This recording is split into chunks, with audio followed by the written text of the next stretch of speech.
The Subcommittee on International Organizations, Human Rights, and Oversight will come to order. This is our inaugural hearing, and I really look forward to an active term. I look forward to working with my colleagues on both sides of the aisle. And I'm going to take this opportunity to introduce those members who are in attendance, as well as acknowledge staff.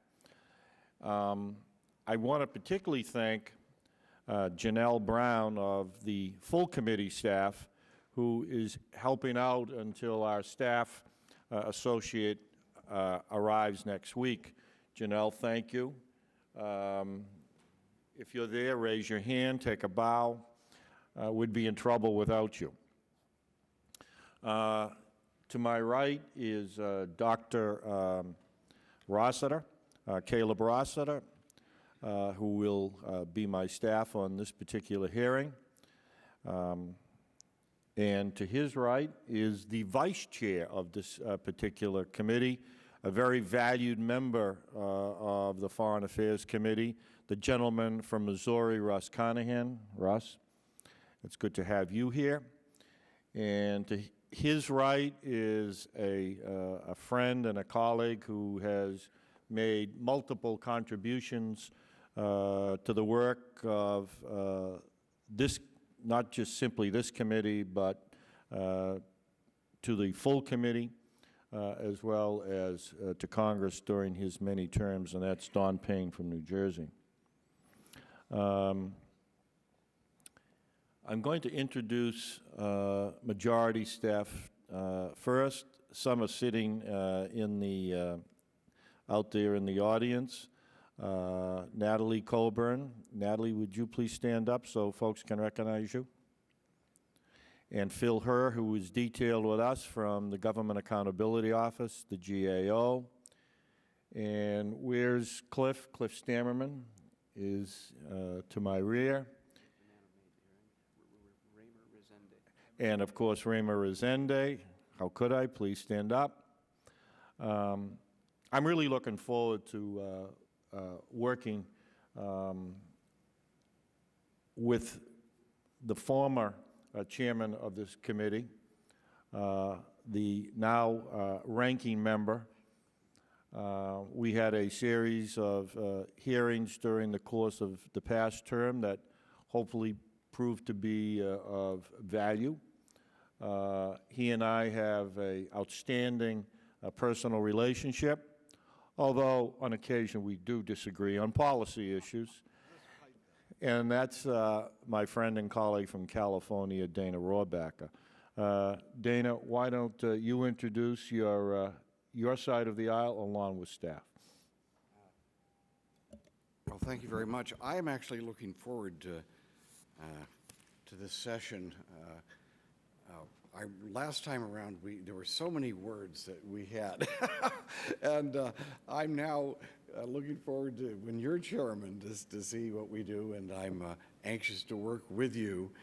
And there are, look, sometimes people mistake the fact that when there is disagreement between people, that we in some way, reflect some division among Americans. And let me just note the division among Republicans and Democrats. It could be maybe 10% or 20%, maybe. In other countries, the division among, when you have two groups of people, they're at each other's throats, and it's life and death. And often it's not a 20% difference, but it's like an 80 to 90% difference. But there's only a 10% that ties people together. In our country, we're very, very blessed that even with people who come at things differently in terms of Republicans and Democrats, that we are all pledging allegiance to the same flag. And what's interesting about the Pledge of Allegiance to the flag, it's a pledge of allegiance to fundamental principles that unites all Americans. And that's what it's all about. I mean, and where we have some disagreement, I will be fascinated to see how that plays out here in this subcommittee, having heard listened to you for 2 years now. I'll see how, now that you're in charge, how that plays out. So anyway, let me just note the chairman has my respect and friendship, and we are the Subcommittee on International Organizations, on Human Rights, on Oversight for the International, I guess it's not the International Relations Committee, it's the Foreign Affairs Committee now. See, there's a big difference, right? Right there, just in back to, there you go, back to the future. If you have the opening statement, why don't you defer for a moment, introduce Jeff and the staff? All right. I'll make an opening. Oh, all right. Pardon me. We have 2 other members of the minority here in this subcommittee, and Jeff Flake from Arizona. And Jeff, would you like to say 30 seconds to a minute worth of what you got in mind? I'm just glad to be here. All right, that's good. And Ron Paul from Texas. So we have actually 2 of our most moderate members here, as Ron Paul and Jeff Flake, who are just That's duly noted, known for Mr. their Ranking Member. along with your ranking member, of course, who I'm noted for my moderation as well. So, but with that, we have tremendous opportunity here, and so I'm looking forward to meeting you and meeting with you in this subcommittee and making sure we get some things done. Phaedra Dugan is our staff appointee here, who will be our designated driver when we aren't around, and who is our designated support staff when we are around. So looking forward to everything, Mr. Chairman. Well, thank you, Mr. Rohrbacher. And if I can just outline my some ideas in terms of the procedure to be followed by the committee. I've requested the Democratic members to resist the temptation to make opening statements, and I believe that Mr. Flake just gave an excellent opening statement. I think the time can be of more value in terms of listening to our witnesses. What I would suggest, Mr. Rohrbacher, is that you and I, as a matter of course, make opening statements. I will make every effort to limit my opening statement to just several minutes. I have a more lengthy one today because this is our inaugural effort. But I think the idea of a closing statement is something that could prove to be of some value, particularly after we listen to the witnesses. It's also my intention to limit the number of witnesses. Today's hearing, of course, we just have a single witness. I would hope that we can accomplish our work by having only a single panel. And it's also the intention of the chair to allow members to inquire as much as they want. I will be very light with the gavel. I think we can agree that the 5-minute rule on many occasions has proven to be a hindrance to a good discussion about issues of consequence. So I would anticipate that this particular subcommittee will distinguish itself on procedure. I'm sure that at times we will find ourselves in matters that are controversial. And I think out of fairness to both majority and minority members, that they should be able to inquire of witnesses so that they can elicit evidence, they can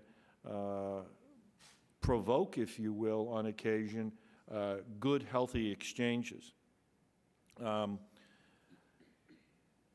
And of course, I also wanted to note that we will be very open to suggestions from the minority as to areas that we should explore as a committee. And I would note for the record that you and I have had a conversation about a subject of particular interest to yourself. And in due course, and I mean sooner than later, we will schedule a hearing on that particular issue. But let me proceed with my opening statement, and then I'll turn to you, Mr. Rohrbacher, and then we'll hear from our single witness. It was just about 2 years ago that the Nonpartisan Government Accountability Office noted that anti-Americanism is spreading and deepening around the world. What I found particularly disturbing was the GAO's conclusion that such anti-Americanism can first increase foreign public support for terrorism directed at Americans. Secondly, it can impact the cost and effectiveness of military operations. Third, it can weaken the United States' ability to align with other nations in pursuit of common policy objectives. And lastly, it can dampen foreign public's enthusiasm for U.S. business services and products. It can have an impact on our commercial relationships. Now, there have been multiple polls taken that seem to confirm America's image is suffering and that this decline has the potential to harm our national interests. These surveys have been conducted in different countries, in different regions of the world, and at different times. Has there been an improvement since this GAO report was released in April of 2005? Or, as a recent headline proclaimed, has America's image gone from bad to worse? Well, today we are beginning a series of hearings to review the work product of highly regarded professional pollsters and organizations who were responsible for gathering this data. I would note that several of these researchers have worked for executive branch departments or have consulted with them on a regular basis, including our witness today, Dr. Cull. Some of the questions we'll address include, what can these polls teach us? Are there lessons that can be learned from this data? Can we determine the causes of this anti-Americanism that is so dangerous to our national interest? Do the factors provoking a negative image of the United States vary from region to region? Is this negative image because of what we are, our values, if you will, or is it because of what we do, our policies? Is anti-Americanism a single unitary phenomenon, or are there nuances and varieties that we should be aware of? How can we improve America's image? Is it through public diplomacy? For former ambassador to the United Nations, Richard Holbrooke, noted last week, and these are his words, the administration does not appear to have a public diplomacy plan in hand that works. Because if that's the case, how can we address those concerns? Does it require a re-energized public diplomacy initiative? Or if it's clearly demonstrable that it is in our national interest to do so, are substantive policy changes appropriate? Do we need to amend existing policies or recommend new strategies to improve America's interest and thereby advance our own national interest? These are not rhetorical questions. I'm actually asking them in the hope that we can get some answers today and over the course of the next several weeks. Our purpose is to establish an empirical record, to stimulate debate, to identify problems, analyze causes, and craft solutions where necessary.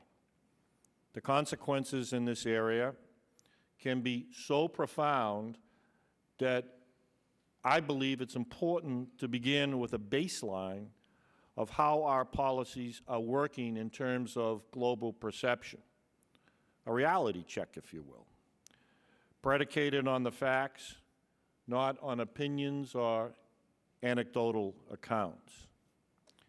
And with that, and before I call on Dr. Cull, I yield to my friend from California, the ranking member, for any comments he wishes to make. Thank you very much, Mr. Chairman. There you go. Let me note that I'm not a lawyer, which was, of course, one of my actually most effective campaign slogans when I first ran for office. And vote for Dana, at least he's not a lawyer. And thus, I am a journalist by profession. I'm a writer by profession. And I think that communications are an essential part of any successful strategy, whether it's foreign policy or domestic policy. I was, as many of you know, I actually worked as one of Ronald Reagan's speechwriters for 7 years at the White House. And I had never written a speech. I had been a journalist before that, but I'd never written a speech for anyone prior to writing a speech for the President of the United States. And Ronald Reagan actually was, they called him the great communicator, and he sat down with us and outlined how to write a speech that he would want, and the prerequisites of what should be in the speech. One of the prerequisites, interestingly enough, was to make sure that we got to the heart of the matter, of course, that the heart of the matter in any speech was, how do you say, was articulated in a way that would be, number one, very specific so people would understand what your position was, but also that it would be easily translated.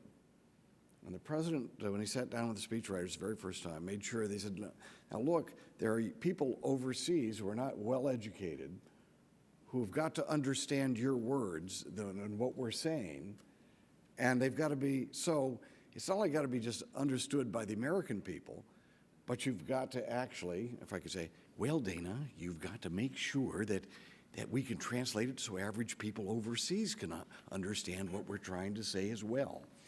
I think I did that okay. All right. And one wonders sometimes the problem isn't the substance of policy, and sometimes it's the fact that what we do doesn't translate well, or we don't take the time to translate well.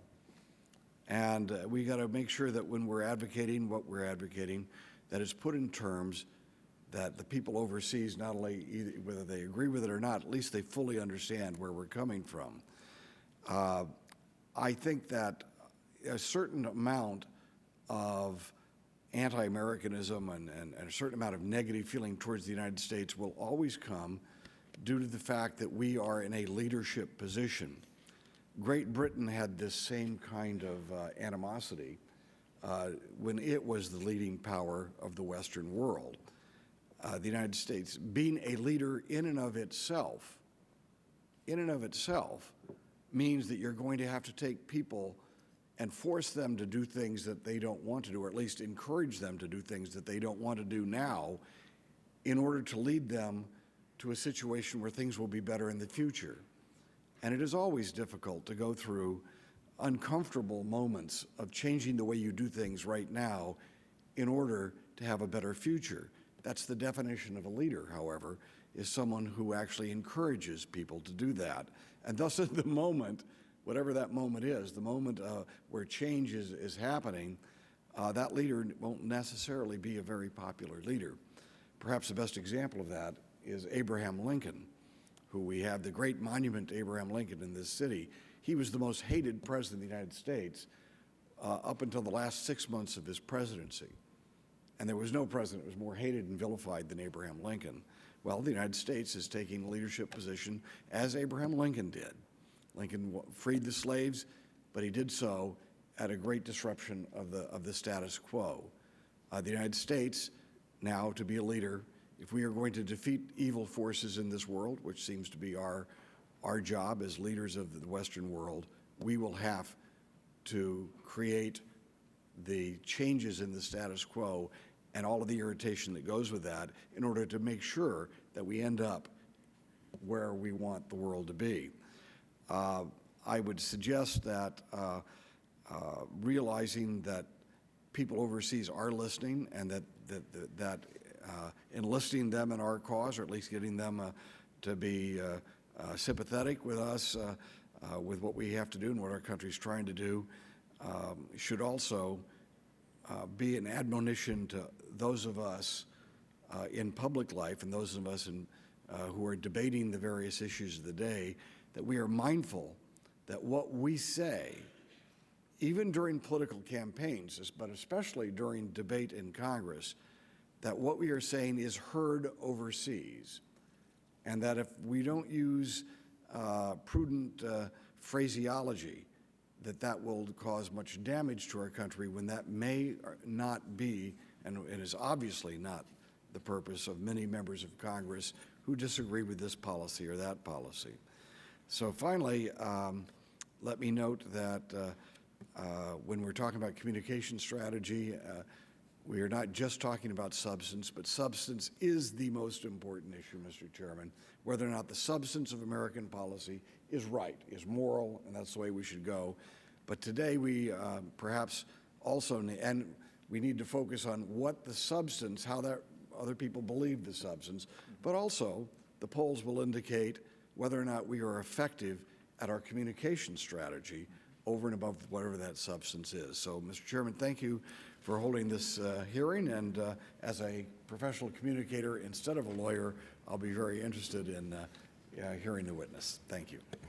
Thank you. Thank you, Dana. Well, we're delighted to have Dr. Stephen Cull with us today. He has, for 15 years, been the director of the University of Maryland and the Center on Policy Attitudes globally recognized program on international policy attitudes, or the acronym is PIPA. Dr. Cull, he has an extraordinary resume.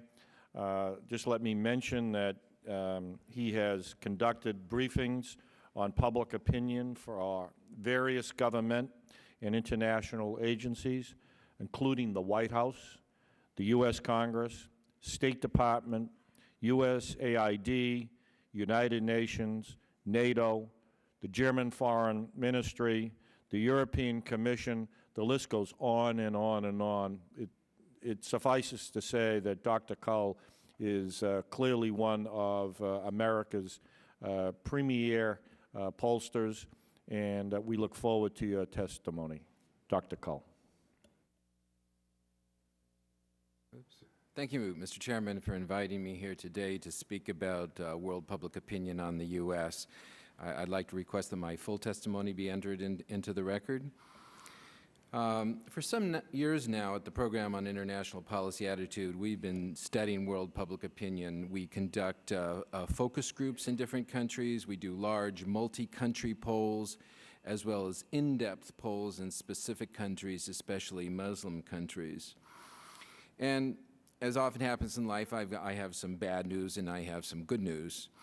It's often a good idea to start with the bad news, which is what I'm going to do. Now, you've probably heard that America's image is not particularly good these days, and our most recent evidence is a poll that we conducted for the BBC World Service together with GlobeScan in 26 countries around the world. The polling was done November through January. And the question asked is whether the United States is having a positive or negative influence in the world. On average, 30% said that the U.S. is having a positive influence. 51% said that the U.S. is having a negative influence. In 20 of the 26 countries, the most common view is that the U.S. is having a negative influence. 4 countries were positive, 2 were divided. Views are consistently negative in Canada, Latin America, and the Middle East. They are mostly negative in Europe, with the exception of Poland, which leans positive, and Hungary, which is divided. Africans in this poll and in general have the most positive attitudes toward the United States. In Asia, the views are more mixed. Filipinos are consistently quite positive. Indians are divided and sometimes are positive, but all others are clearly negative. Now, this reaction can't be dismissed as something that's necessarily engendered by the fact that we're a powerful and rich country. During the 1990s, the views were predominantly positive. When we compare 1999 State Department data and more recent Pew data, we find that favorable views of the U.S. have dropped sharply. In the UK, there were positive views or favorable views were 83%, and they have since dropped to 56%. In Germany, from 78 to 37%. So you see this majority positive view in all these countries dropping. 77% in Morocco to 49, Indonesia from 75 to 30, and so on. Only Russia has held steady. Now, these numbers are not simply a reaction to the U.S. decision to go to war in Iraq. The views of the U.S. did go down sharply in 2003, but now, 4 years later, they actually continue to move downward. Coming back to the BBC data, we've been doing this the last few years, and we have 18 countries that have been constant. And the positive views of the U.S., as you can see in that bottom line there, have drifted from 40% in 2005 to 36% in 2006, down to 29% in 2007, while that top line there in dark are the negative views that have risen from 46 to 52%. Now, there are a few countries that do get lower ratings than the U.S. Just this morning, we released a BBC poll that evaluated 11 different countries. And Israel, Iran, and by some measures North Korea do receive lower ratings.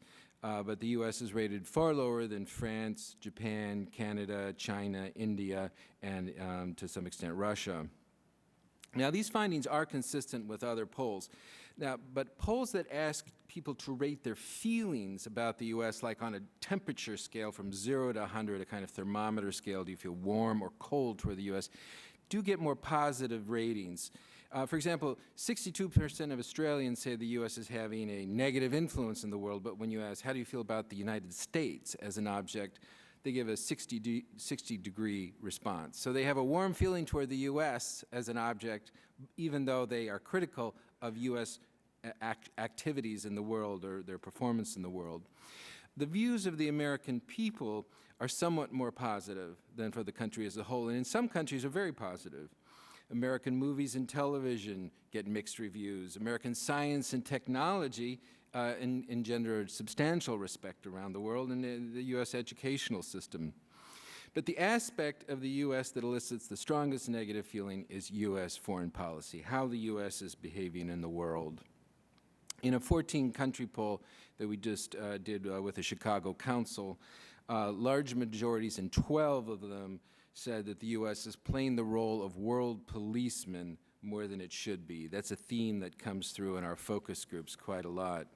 And when we looked in the BBC poll at 6 foreign policy areas, on average, across the 26 countries, you find even larger majorities than the overall positive-negative number disapproving of how the U.S. is dealing with a number of areas. 73% disapprove of how the U.S. is handling the Iraq War. 67% disapprove of U.S. treatment of detainees in Guantanamo and other prisons. 65% disapprove of how the U.S. handled the war between Israel and Hezbollah and Lebanon. 60% disapprove of U.S. handling of Iran's nuclear program. 56% U.S. handling of global warming or climate change, and 54% disapprove of U.S. handling of North Korea's nuclear program. The U.S. military presence in the Middle East is also quite unpopular. On average, 68% believe that U.S. military presence there provokes more conflict than it prevents, while on average only 17% see it as a stabilizing force. Okay, so what's the good news? Well, the good news is there's an abundance of evidence that the unhappiness with the U.S. is not about U.S. values.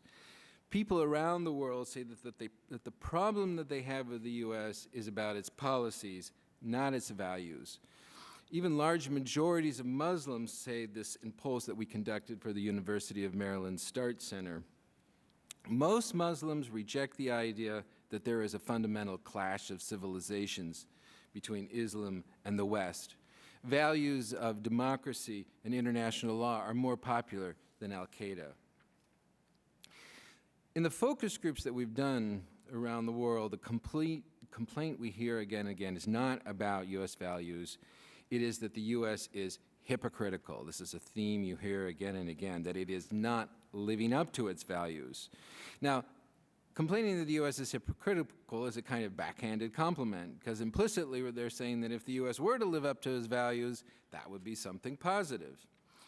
Now, the support for American values has deep roots. It goes back at least to the post-World War II period. And at that time, the U.S. was so overwhelmingly powerful relative to the rest of the world, it really had the option of imposing an American empire, but it did not do that. Instead, it championed a world order based on international law and said that it, too, would be constrained by this system. It endorsed a system built around the United Nations that prohibited the unilateral use of force except in self-defense. The U.S. promoted democracy and human rights. It promoted a fair and open system of trade and free enterprise that didn't favor the strong over the weak. And through its aid programs, it also sought to integrate poor countries into the international economy. And there's substantial evidence that the values and ideas for a world order that the U.S. has promoted have been widely accepted. Here are just a few quick examples. In 72 countries polled for the World Values Surveys, nearly all agreed that democracy may have its problems, but it is still better than any other form of government. In 30 out of 32 countries polled for BBC, most said that the United Nations is having a positive influence in the world. And in 19 out of 20 countries polled by GlobeScan, a majority agreed that the free enterprise system and the free market economy is the best system on which to base the future of the world. The Chinese, by the way, were the most positive. There's no indication that support for these principles is in decline. The problem is this growing perception that the U.S. isn't living up to the principles. In a recent poll that we conducted, there were widespread perceptions that the U.S. is actually violating international law in its treatment of detainees at Guantanamo. And the U.S. image as a promoter of human rights has diminished, as you can see in this slide. In 1998, the U.S. Information Agency found that 59% of the British and 61% of the Germans said that the U.S. was doing a good job of promoting human rights. Now, 56% of the British and 78% of Germans say the U.S. is doing a bad job. In a recent Pew poll, 38 out of 43 countries felt that U.S. policies are worsening the gap between rich and poor. But probably the most fundamental factor is that there's concern about whether the U.S. is constrained in its use of military force. And that's why there's so much concern about the invasion of Iraq. It's not, the complaint isn't really that Saddam Hussein was removed. The complaint is that the U.S. didn't play by the rules, that the U.S. didn't get UN approval. And that has left many countries uneasy about whether U.S. military power is constrained by the international system. Now, it might sound strange to Americans, but in many countries around the world, they perceive the U.S. as a military threat. They see it as a significant possibility that the U.S. will use military force against them. And we really need to understand that this military power that the U.S. have is really overwhelming to people around the world, and they worry about it. So, in summary, the challenge we face isn't convincing people of the principles that the U.S. has tried to promote to the world. The world is pretty much convinced. The fact that this is so is a tremendous asset for the U.S. and something to really think about. What the world is looking for is reassurance that the U.S. is constrained by the rules that the U.S. itself has promoted. And were people around the world to gain more confidence in U.S. intentions and perceive the U.S. as having a kind of renewed commitment to the values and principles that we have promoted, there are strong reasons to believe that attitudes toward the U.S. could shift rather quickly in a positive direction. Thank you for your attention. Well, thank you, Dr. Cull, for some fascinating testimony. I'm going to reserve my time and yield to the Vice Chairman of the committee for his questions, the gentleman from Missouri, Mr. Conahan. Thank you, Mr. Chairman, and welcome again. To the ranking member, I'm going to try to use my communication skills and my lawyer skills here today, so I hope you won't hold that against me. I also was hoping that the doctor would tell us that we had hit rock bottom, and there was part of the good news that we had nowhere to go but up. But when you look at these trend lines, it certainly looks like we could continue to slide if things don't turn around. I guess I wanted to ask your thoughts when I look at these opinion questionnaires from around the world. If you look by region, you look at our immediate neighbors, Canada and Mexico, large negative numbers. You look at our traditional allies in Europe, again, complete flip-flop in a decade and large negative numbers. In the region where our military action has taken us in recent years, that we're supposedly helping, has large negative numbers. I guess, is there any other historical context? You mentioned post-World War II, where we saw a similar phenomenon, or is this, or is where we are today unique in history? Oh, it's definitely unique. We have never seen numbers this low. And as far as our neighbors and our allies, you know, it's the ones you love who can disappoint you the most, right? So, and our allies are particularly those who, in Europe, who embrace this model of world order, these principles that the U.S. was promoting, and because of that, there's a more distinct sense of disappointment. Those who were less involved in that process of developing and promoting that order don't have as distinct expectations. And so what is different about where we are today versus, say, where we were after World War II? What are the differences that you see or that this data shows you? Well, I think there are just stronger doubts about whether the U.S. is constrained, whether the U.S. has basically abandoned the system that the U.S. established in the post-World War II period. The U.S. garnered quite a lot of goodwill for the kind of order that it had promoted in that period, and now there are questions about whether the U.S. it is not just not living up to it, but whether it is effectively abandoned it. And they're really, in a sense, looking for reassurance that the U.S. is still with the program that it was originally promoting. So I'm hearing you describe is really in the area of our engagement in the international community and the very values that we promoted after World War II. You're saying there seems to be a disconnect in where we are today. Right. It's not really anti-Americanism. It's not a rejection of what America traditionally has stood for. If anything, it's disappointment that the U.S. isn't living up to that image as much as the people around the world have come to expect it to.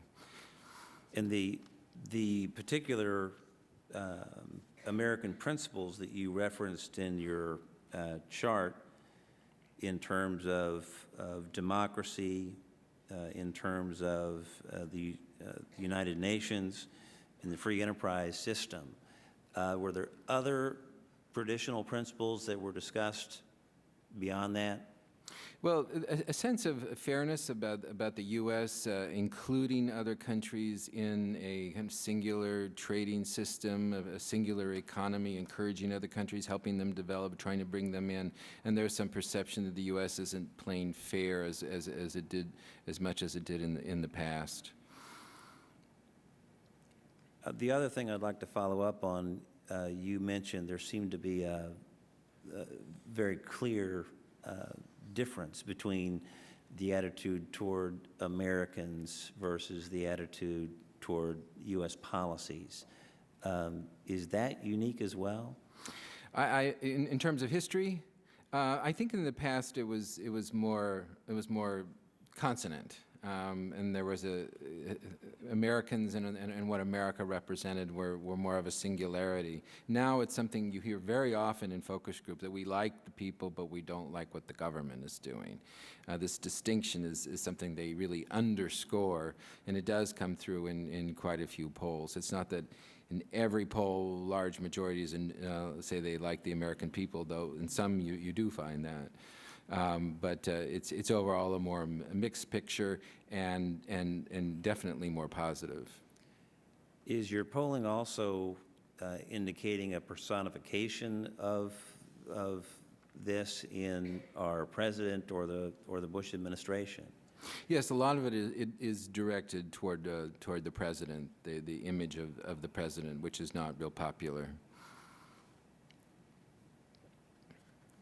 Thank you.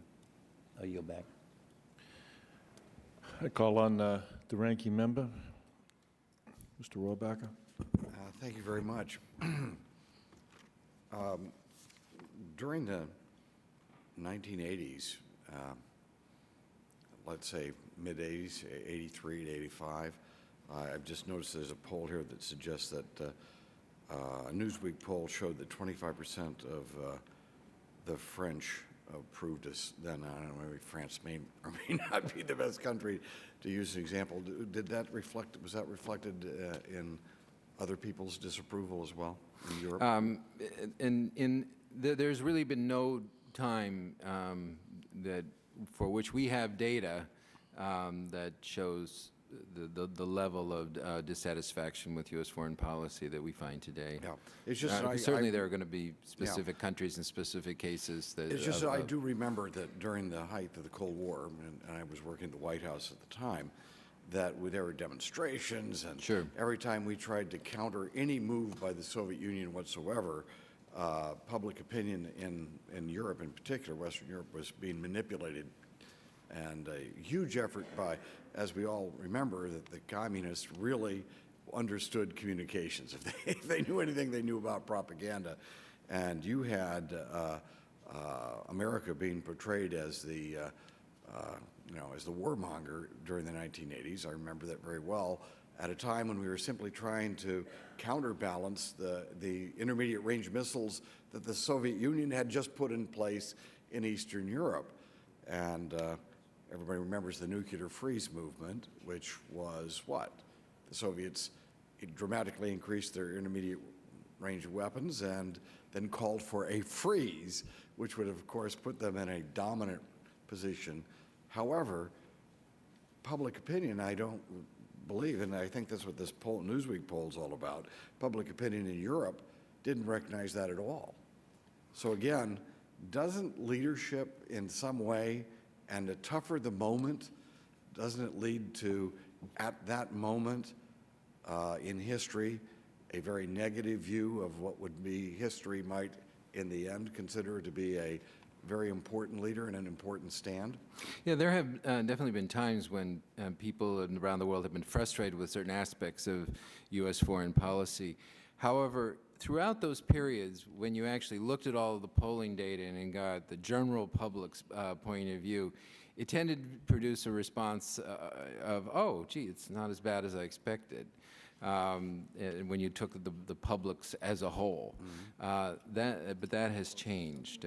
Before, it was really more focalized in certain critical subgroups that may have resonated more broadly, but now you have something that's more broad-based.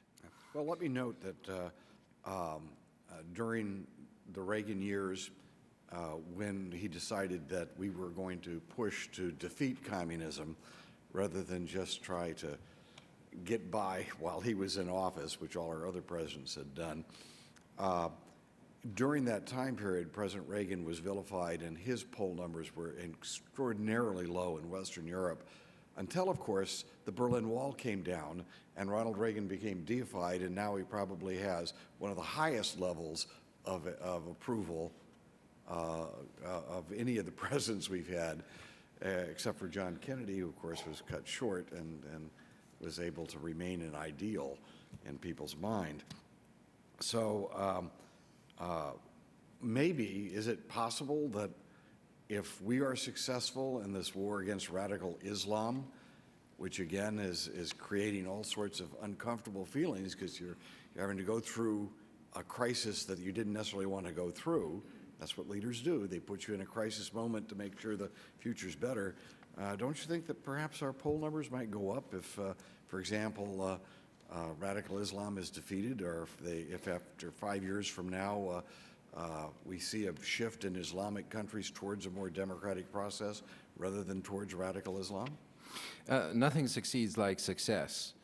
No question about it. There is though a persisting question that people have about whether the U.S. is constrained. So even if the U.S. uses its force effectively, people can still have nervousness about who's next, and whether that could lead to action that might produce instability in the region and that kind of thing. So there is a kind of ongoing question about what is the modus operandi in the U.S., not just the outcome of its efforts, but certainly if the U.S. succeeds, in any way, that's going to have a positive impact. Yeah.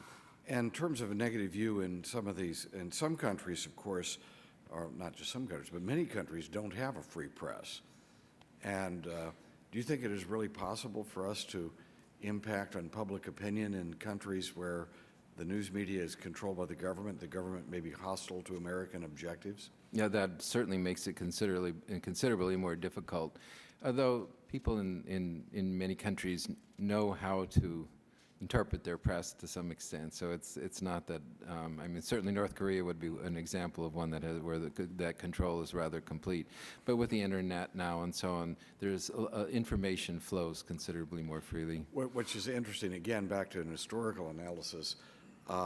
While during that time period, Ronald Reagan was very unpopular in Western Europe.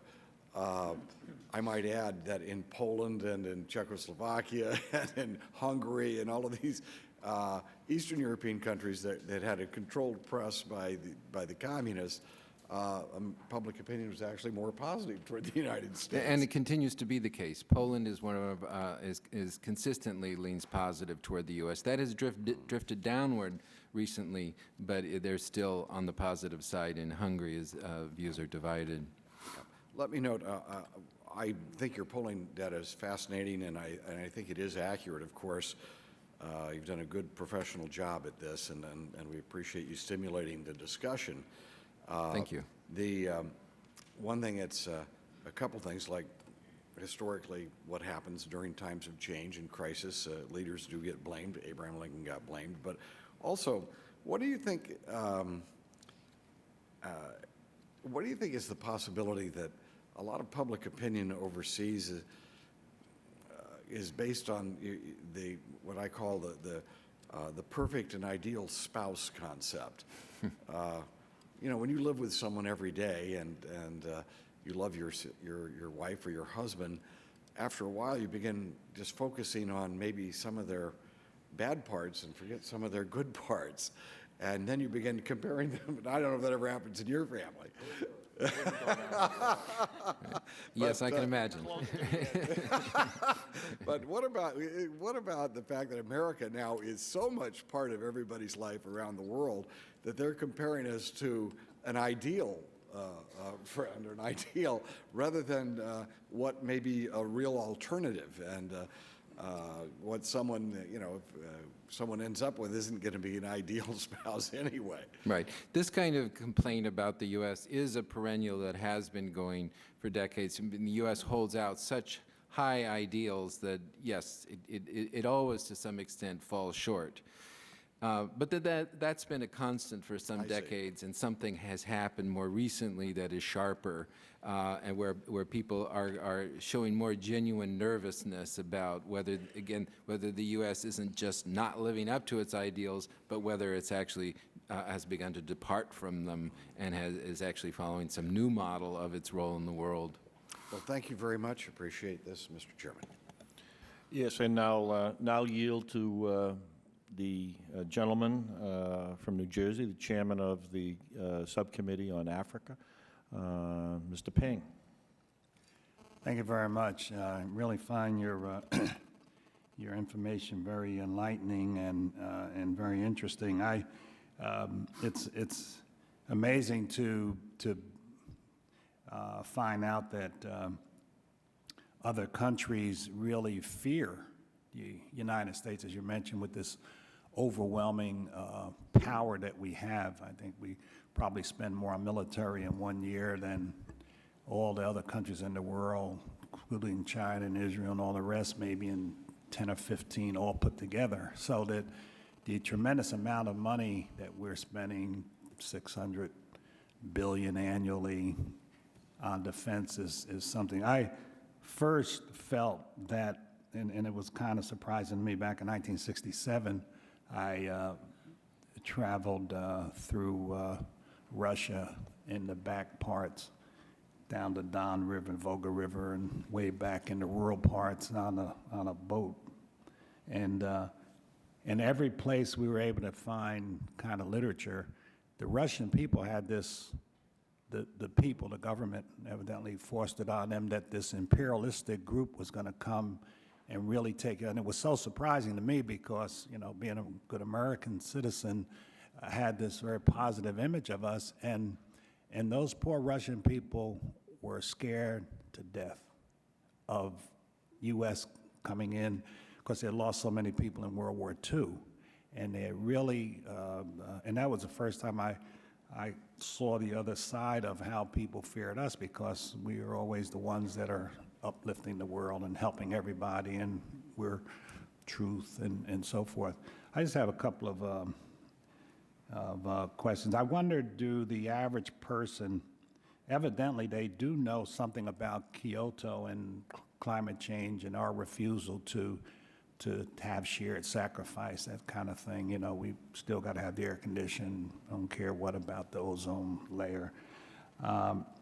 But do they know also about agricultural subsidies? For example, it really does a job on, say, farmers in other countries with the $300 billion that is subsidized annually by U.S. and Europe, so that countries in developing worlds, they can't sell anything because our subsidies keep our prices at a level where they can't compete.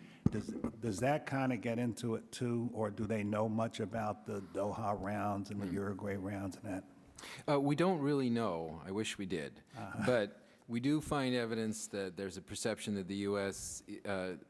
Policies increase the gap between rich and poor, that there's a kind of some kind of lack of fairness. And I would imagine that some of that feeling is related to the agricultural subsidies, because that has been one of the most high-profile complaints about U.S. trade policy. Mm-hmm. The other things on climate change, too, I might add, when we did an analysis, attitudes about climate change in terms of U.S.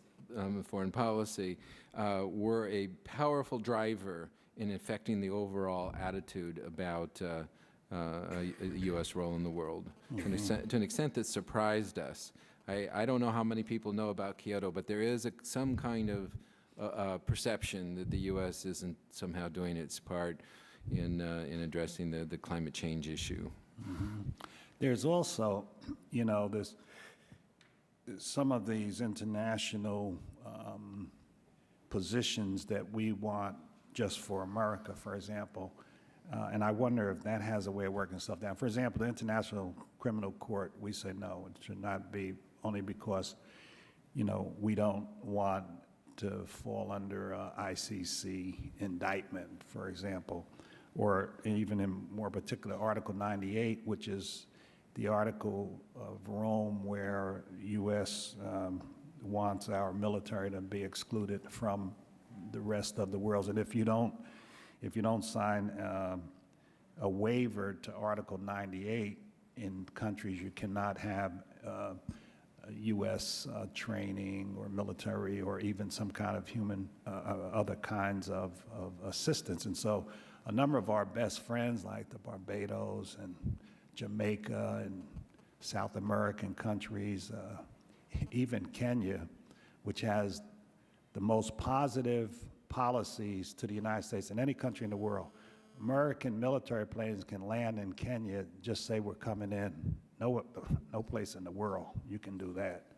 Yet and still Kenya is restricted under this Article 98, where they can't get parts to planes that they bought from the U.S., and the U.S. is really hampering their ability to defend themselves, even in the area where you have so-called rising of Islamic fundamentalism. In Somalia is right next to Sudan.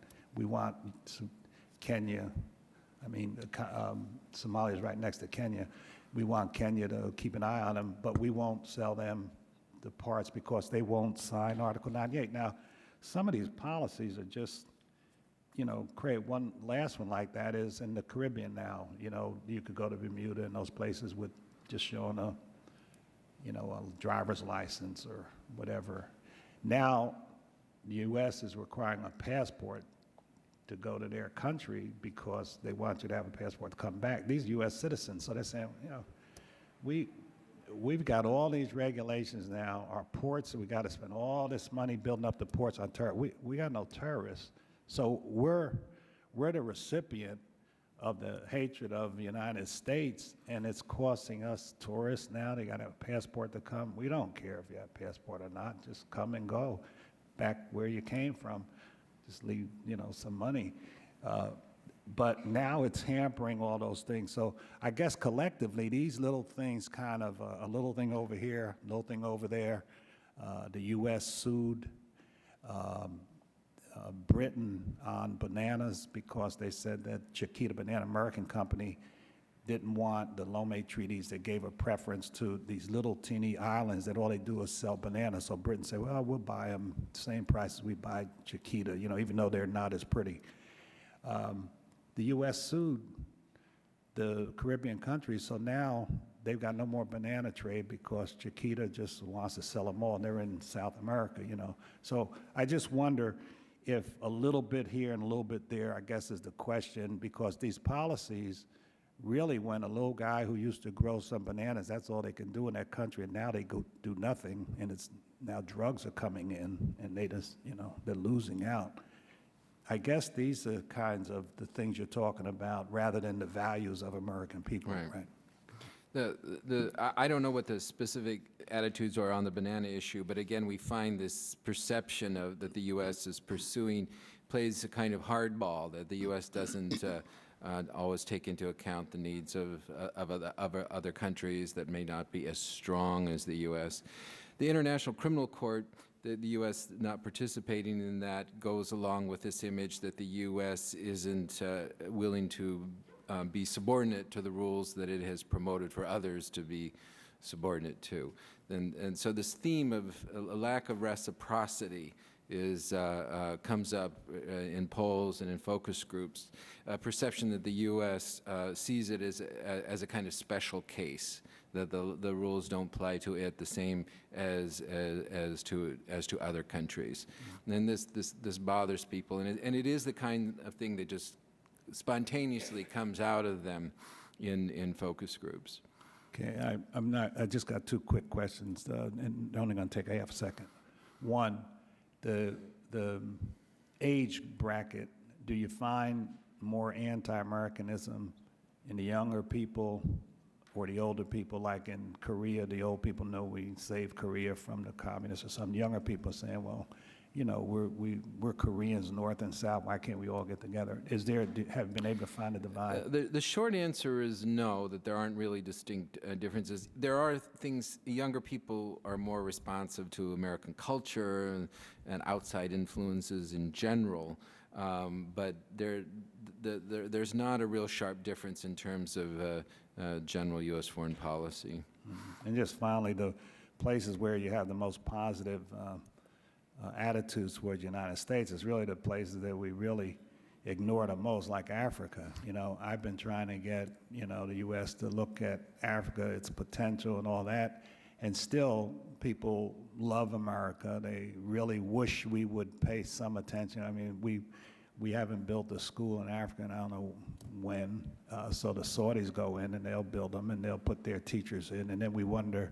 And even in spite of all of that stuff that is being done by some of the people who are anti-U.S., we still can't get, you know, two wooden nickels rubbed together to really, I mean, I have to agree that in HIV and AIDS, I have to commend President Bush and the PEPFAR program that we pushed him to do, but he could have resisted it. So that helping HIV and AIDS is helpful.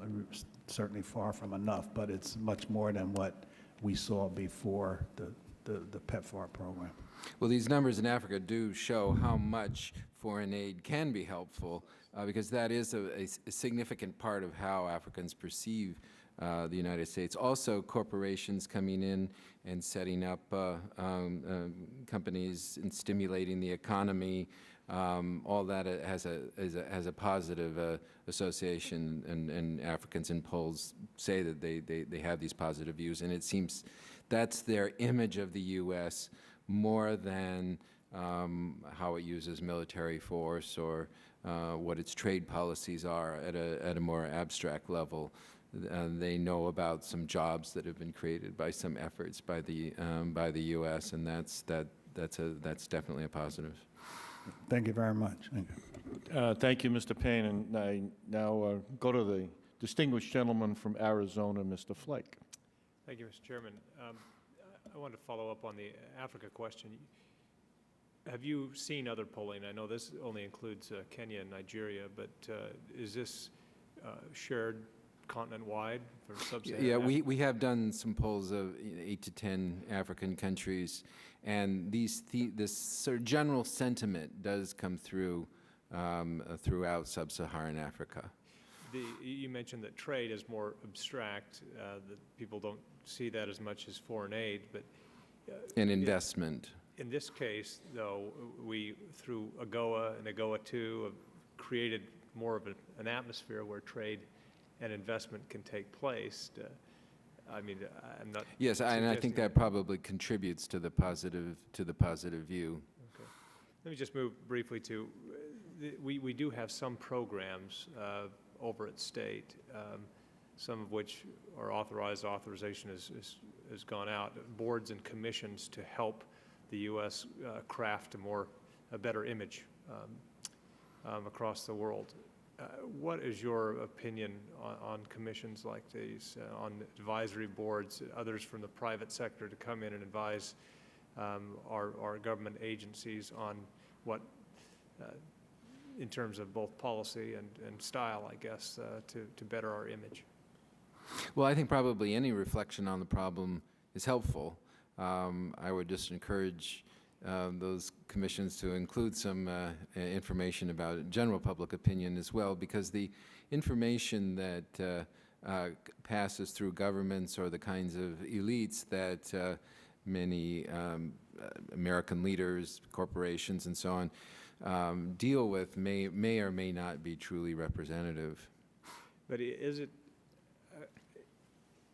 is all of this so much on the margins, basically trying to put a better face on policies that countries may not like or they do like already, or can that make a substantive difference? Well, I think the key thing is to include that information about the public diplomacy implications in the policy-making process. It's not something that you do public diplomacy over here and you do policy over here. I think that you need to take into account the costs and benefits of particular policies to public diplomacy, and as part of the general calculation of the pluses and minuses of any specific policy. Which, with regard to our refusal in some areas to meet and even have dialogue. In the past, it's been with North Korea, Iran, Syria, Cuba. How much does this, in what you have done and studied, how much does this weigh on these numbers? Does the world see that as simply arrogance on our part, or do they see that as values that we hold, that we aren't compromising by meeting with governments that don't share our views that way? How does that cut? The theme that comes through repeatedly is that the U.S. doesn't regard itself as like another country, that the U.S. dictates, the U.S. imposes. And so any effort to enter into dialogue would presumably have a positive effect and offset that perception. And a refusal to talk, to have a kind of unilateral, directional stance contributes to more to the negative image. It comes back to, again, that the world order model that was that the U.S. promoted in the post-World War II period with the development of the United Nations and so on. The idea that countries get together and work out their differences and don't use military force and so on. That's an ideal that was well embraced by the world. And when the U.S. refuses to enter into dialogue or to use diplomacy, and then implicitly is perceived as implicitly using military threats, then that contributes more to this negative image. Thank you, Mr. Chairman. And now I yield as much time as he may consume to the gentleman from Texas, Mr. Paul. Thank you, Mr. Chairman. My first question deals with the way you did the polling, only to help me understand it better. On page 3, you have that chart that shows an average of 18 countries. Would that be the same 18 countries in the BBC poll? Yeah, that is the BBC poll. We have 18 countries that we do every year, year after year, and then we change out some of the other ones. And they're widespread. That's just not Arab countries. No, Okay. it's very much worldwide. So at the bottom of that page, when on average 75% disapprove of how the U.S. is handling the Iraq War, that's part of that? That's 26 countries. That's 26. Right. Okay. It's only for that trend line that we have to limit it to all the countries that we asked, both in 05, 06, and 07. Okay. Was the trend line only started in 2005? We don't know. Yeah, that's right. Would you For this series of questions, but there are like the ones that the favorable, unfavorable question that was asked by the State Department in the 90s and that has since been asked by Pew. We have that as a trend line that goes back even further. That goes back even decades. Could you give me a rough idea of what it was like in 2000 versus before, like right before the war started and right after the war? Was it pretty flat, or did it change dramatically from 2000 up to 2005? Well, as I showed in '99, it was really pretty positive, and there was some downward movement in the run up to the Iraq War, but it was really after the Iraq War that there was a sharp downward movement, and that has since continued downward. You know, It's generally understood by many, and especially if you look at what Osama bin Laden actually said, one of the motivations, behind the attack on 9/11 had to do with our policies over there. Was that a policy held by a very narrow number of radicals, or was that a consensus of the Arab people? That it was because, he was annoyed because our bases were there and that we were propping up secular governments, that sort of thing. To the extent that we have data on it, those critiques do resonate with people in the region. There is a negative view of U.S. military presence there. Support for regimes, we found, is more mixed. It's not quite as negative as the perceptions or attitudes about the general military presence. So that's more divided in different countries. So if the real cause and the real motivation behind Osama bin Laden was, our policies there, it wouldn't have necessarily reflected the large majority view of Arabs of those countries? Well, Osama bin Laden is not popular. Shortly after 9/11, he was sort of a popular figure as somebody who sort of stands up to America, but the more people found out about him, the less they like him. And there's right now no country that has a majority that has a positive view of him. Now, there are some people who do, and so it's important to remember that, and you don't need all that many people to have a positive view to create an important movement.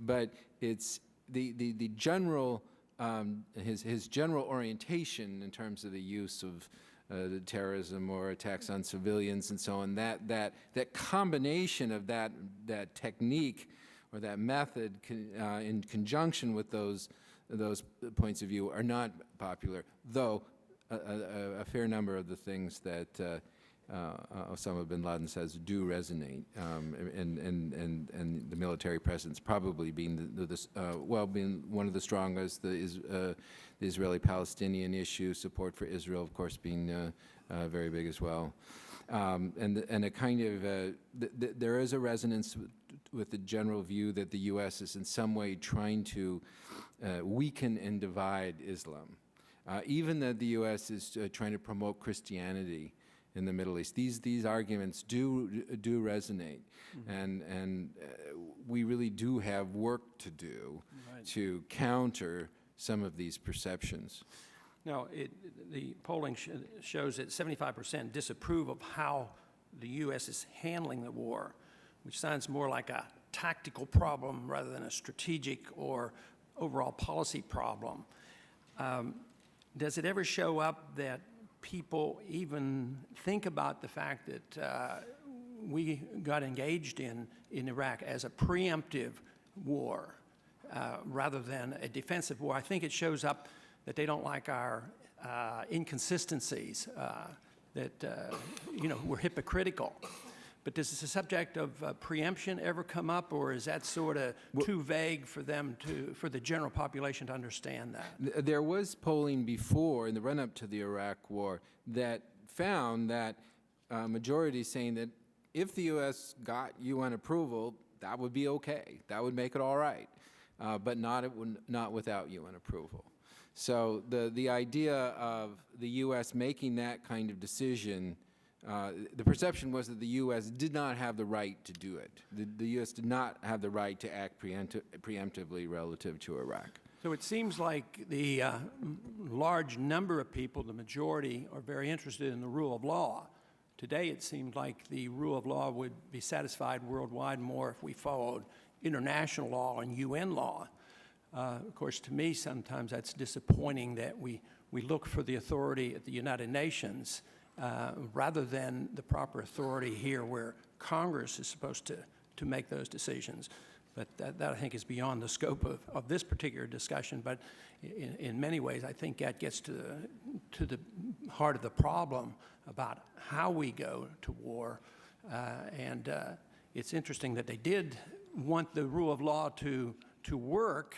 At the same time, now they seem to be concentrating, if we'd only won it, we wouldn't have worried too much. But I do think eventually that we as a country and as a Congress have to concern ourselves more with our process just as the general population were concerned about the process and the use of the United Nations, I would like to emphasize that someday we emphasize that here in the Congress as well. And I yield back. Thank you. Let me just inquire of the members, does anyone have any additional questions that they would like to pose to Dr. Cull? Seeing none, I'm, with the concurrence of Mr. Rohrbacher, the ranking member, I am going to permit staff to ask a few questions. Again, this is a divergence somewhat from the normal practice, but I think it can be very productive. But before I turn first to Dr. Rossiter, and then if minority staff wishes to inquire, then clearly we welcome that. Dr. Cull, I read a recent product, I think, of PIPA that was released back in September regarding attitudes of Iraqis vis-a-vis the United States, and I found it fascinating. Number one, and at some point, maybe within the next several months, I would extend an invitation to you to return to this hearing room and focus specifically on Iraq. But you've referenced Al-Qaeda, and can you just give us a snapshot of the Iraqi people's attitude about Al-Qaeda? Yeah, that's an encouraging bit of data. Their views of Al-Qaeda and bin Laden are exceedingly negative in every group. Kurds, Shia, Sunni. Sunni, it's almost universally very negative. The only group that it isn't nearly universal are the Sunnis. But even among the Sunnis, it's 3 out of 4 have a negative view. I'd like to just touch on some news accounts that occurred within the course of the past several months. And if you could comment in terms of the impact on public opinion in other nations. Recently, the Italian government indicted a number of CIA agents for these so-called extraordinary renditions. And if my memory serves me correctly, Germany is considering doing likewise. Have the actions of the United States related to these so-called extraordinary renditions, have they had an impact in terms of foreign public opinion? We have done some polling in Europe and a few other countries on the subject, and the answer, at least in regard to those countries, is yes. The extraordinary renditions are negatively perceived, and there's a negative attitude to the extent that their own governments have in any way cooperated with that. When those governments do charge Americans, that is probably a popular move on the part of those governments. I don't know if this is a question that you're capable of responding to, but earlier in my opening statement, I referenced the concerns by the GAO in terms of our national interests. There were 4 items that they indicated could impair our not just simply our status in the world, but our foreign policy concerns. Any comment? Well, I think it's really clear that when this situation exists, it makes it more difficult for other governments to cooperate with us, even if they want to. It just increases the political cost for them to work more closely with the U.S. And obviously that consideration isn't going to dictate policy, but it's a Can you fact. provide us specific examples? Well, if any come to mind. In general right now, throughout the Middle East, governments are uneasy about the situation in Iraq. And Iran, Syria, they're uneasy about that situation, and it's probably in their interest to in some way work with the U.S. And they may be willing to do so. We don't know really how far they're willing to go, but they do have some limits that it becomes to some extent a problem for them if they're perceived as being too cooperative. Saudi Arabia would probably be a key example, so that they have to in some way keep some distance from the U.S. And that doesn't necessarily make it impossible to move forward, but it makes it more difficult. It's just a factor that just keeps entering into the equation. And if in periods where the U.S. is perceived in more favorably, it's less of a hindrance. Thank you, Dr. Cull. And with that, I turn to Council Rossiter. Thank you, Mr. Chairman, and thank you, Mr. Rohrbacher, for allowing this practice of council being involved. Worked very closely with Mr. Rohrbacher back in the 1990s on the Arms Trade Code of Conduct bill with our colleague Senator Hatfield and Ms. McKinney, and it's great to see you again. When I was running for Congress in 1998, I always wanted to sit up here, but not in this role. But what can you do? I'd like to start with some of your polling techniques. How sure are you about your findings? Let's take something for example.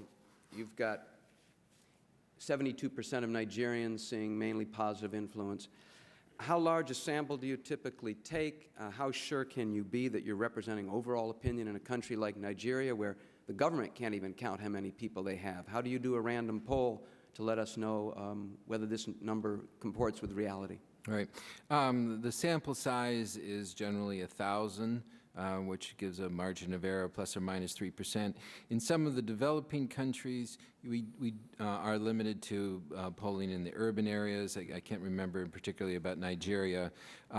What we find is when we do have urban and rural, that the rural are not fundamentally different than the urban, but the views are not as strong. The majorities are smaller. You have more don't knows, that kind of thing. So with polling in general, try to always think of it that it's a fuzzy image you're dealing with. You know, it's not a sharp image, right? And in developing countries, because of our some of the limits of our capacity to get to all parts of the country, it's assumed that it's even a little fuzzier. But if you've got a clear majority in one direction or another, you can be quite confident that that is representative of the general population. It's just a question of you know, what your margin of error is. If it's 50-50, then maybe you shouldn't, you know, or 52-48, then maybe it's possible it could swing in a different direction if you had more accuracy or precision. In the developed countries, the precision's higher. Right. Now, you're plus or minus 3%, which is a band around any of these numbers up here of 6% Right. total. And with the developing countries, you should probably add a little more in your thinking. So we have to keep that in mind. Is Right. that the classic 95% certainty that you That's found right. the That's proper opinion somewhere in there? Good. Now, the beauty of polls is that they shake our perceptions that we see on the television. I'm stunned, frankly, having lived in Africa just a year ago, for a year, to see those high numbers. Since walking in slums, you would see children run up and make the symbol of the Abu Ghraib prisoner with his hands spread out as soon as they knew you were an American. It was quite common. And yet you find tremendous positives here. Does this relate, do you think? I might add that on the numbers dealing with Abu Ghraib, you get a larger majority saying that they feel dissatisfied with how the U.S. has dealt with prisoners at Guantanamo, then you get numbers that say that the U.S. is having a negative influence in the world. Okay. So some people say, we disapprove of how the U.S. is dealing with that situation, but, still on balance, probably the U.S. is having more positive than negative influence in the world. There is a kind of underlying positive feeling there that has some historical roots. But it's when you get into the specific policies that you get the really big numbers where people are saying that they disapprove. Okay, so Mr. Payne's point is well taken that there may be individual policies, Iraq, Abu Ghraib, renditions, lack of foreign aid funding that Africans may disagree with the United States on, and Europeans may. But the Africans have a much deeper store of a positive attitude nonetheless, whereas the Europeans more quickly jump into the negative on these things. The Europeans are more disappointed, more surprised that the U.S. isn't doing what they have expected it to do. Okay, now like Mr. Paul, I'd like to go back to the chart that shows the trend lines separating if we could. I know you can only guess at these numbers, but I'm concerned that we may be misled here just a little bit and make sure we understand this. Was the numbers in 2001, the level that you're at there for 2002, was that a bit of an artifact of sympathy for are you looking at the one on the right here? Yeah. That's 2005, Right. 6, and 7. Well, what I'm saying is you're at a certain level. You're at about 46% well, let's say the favorable, 40% unfavorable. What I'm asking is it just a long, steady decline since after the bump up that I'm sure we received after the attacks of 9/11? That is, did the number go up to a high point in about 2001 with a sort of rallying around America, and really what we're just seeing is a long general decline? How would it look going back, just guessing, that gray line to 2000, each year by year? Well, as I it was showing in the 1999 numbers, those numbers would cross if you went back to 99 or 2000. But the 99 was a different poll, different questions. Yeah, I'm wondering, with this kind of question... Unfortunately, we don't have this on a long-term But just the way that you feel about it, you think they would cross somewhere around 2002, 2003. Yeah. But had they been quite high artificially, were they not artificially, driven up by the events of 9/11? And so we're just coming down from then. It was a blip upward. It was not. Okay. I don't think, and it was not long lasting.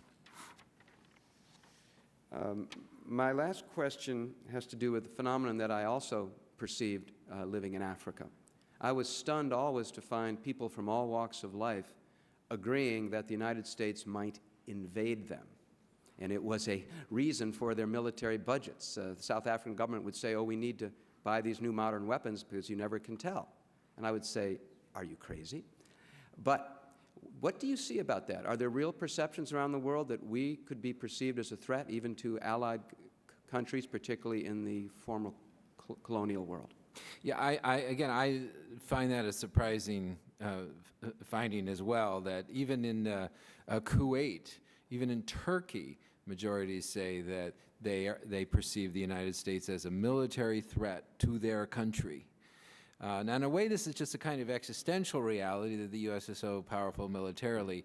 But looking at all the numbers and what I hear in focus groups, it's more than that. There is just an uneasy feeling. Now, it's like if we're in a restaurant and somebody walks into a restaurant and they're carrying an AK-47, we all get nervous. There's no reason why they should necessarily use the AK-47 against us, but we still get nervous. And that's, I think, to some extent how it is for people around the world, that the U.S. is just so powerful, it makes people uneasy. Thus, they need to hear reassurance. Thank you, Mr. Chairman. Well, thank you, Dr. Rossiter. Mr. Paul, do you have any desire for any closing remarks? Well, this was a very informative hearing. Dr. Cull, your testimony had tremendous insights that I know that I appreciate, and for the committee, let me say, we look forward to seeing you again As I indicated, I have read your work as it relates to Iraq, and maybe in a matter of weeks we will ask you to come back with, I think, some very interesting observations about attitudes on part of the Iraqi people vis-a-vis the United States. I think it's very, very critical to understand those so that we can take that information, form our own opinions, and possibly make adjustments. Thank you for having me. It would be a pleasure to return. Sure. We're just checking Mr. Carnahan to drop out for a second if you have 1 moment. Okay. If you just bear with us for a moment.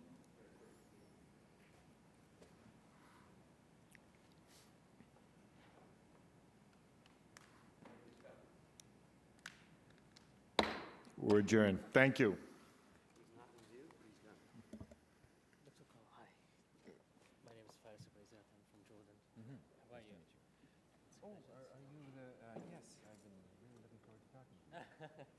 I hope that your experience was good last week. And I was trying to, track you down. And yeah. oh, you're Yeah. I actually found out that you were I hope your folks good control. very well. Okay, fantastic. I'm glad to with all of what you have. Fantastic. Great. Only that I didn't see Mr. Todd. Okay. Did you go to the center? We did, but he wasn't there. Did you meet Mohammed? Or? I didn't recall the head, but we were at the campus. Okay. Well, these are my contact details of Jordan. And, Well, I was hoping we might be able to get together before you leave. Sure. Well, I'm staying until August. Good. How are you? Good to see you again. Yes, you too. Now I'm here at the Congress. These are Good. my Okay, very good. just my cell phone here, so you can.